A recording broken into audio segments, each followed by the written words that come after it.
dal leen ak jàmm élection présidentielle yi nu jàpp ñaar fukki fan ak juróom ci weeru février campagne bi suba lay tàmbali Sud du Quotidien moo tax ba candidat yépp a jaaju ci diirub ñaar fukki fan ak benn ñu war cee dugg réew mi dagaan baatu askan wi jëm leen a yaay ngir ñu votel leen bu ñu àggee ca bés bi le jour mel ni ku naan bala nga ni naam ne fa campagne bi campagne lay xeeñ ndax njiitu réew mi di président Macky Sall tey bu mi di jotee dina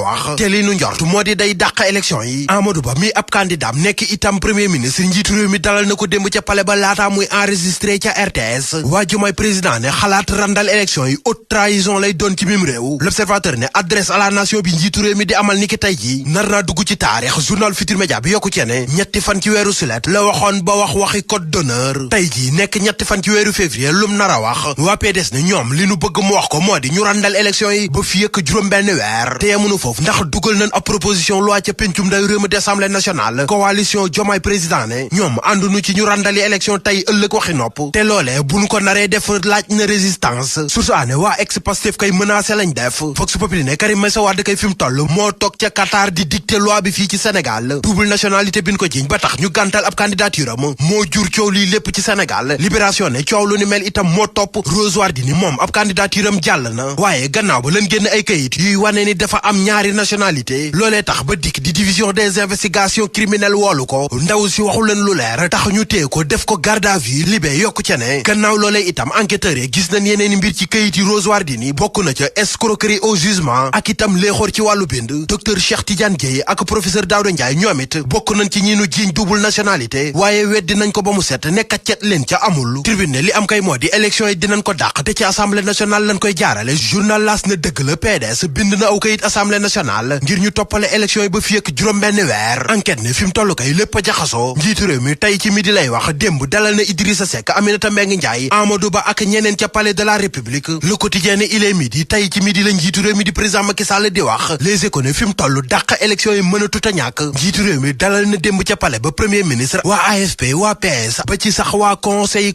constitutionnel lii Quotidien ne report bi kay moo ngi gën di leer journal L'Info ne PDS ñoo dugal seen acte 2 di sàkk ñu randal élection yi fi ak juróom-benn weer Walf Quotidien duppee ko faux suspense susaane carte gi daal jaxasoo na PDS di sàkku report ex-Pastef ne mukk boole ci di menacer Cheikh Niass ci Walf Quotidien ne dàq yi élection moralement ak juridiquement amul lenn lu ko mën a layal waa Diomaye président ne ñi mën a wax ak njiitu réew mi nan ko wax ne yii élection kenn waru koo dàq tey jëf ju ni mel mën naa andi njeexintal ci réew mi Le Soleil national nee na Aliko Dangote taxawal na projet pour juróom-benn téeméer ak ñaari milliards ci xaalis CFA yoo xam ne mébétam moo di investir ko ci exploitation phosphate bi ci réew mi journal bi ne Aliko Dangote njiitu réew mee ko dalal takkal ko gratu commandeur dans l'ordre national du Lion foofee itam fa la waxe ba wax ni mu bëggee dugale loxoom ci exploitation phosphate bi nga xam ne bari na lool ci réew mi ñu gis ko ci gox yu ci mel ni Thiès Tivaouane Taïba Tobène Lam-Lam Niakhène Diourbel Kébémer Louga Fatick Kaolack Tambacounda ba ci Kédougou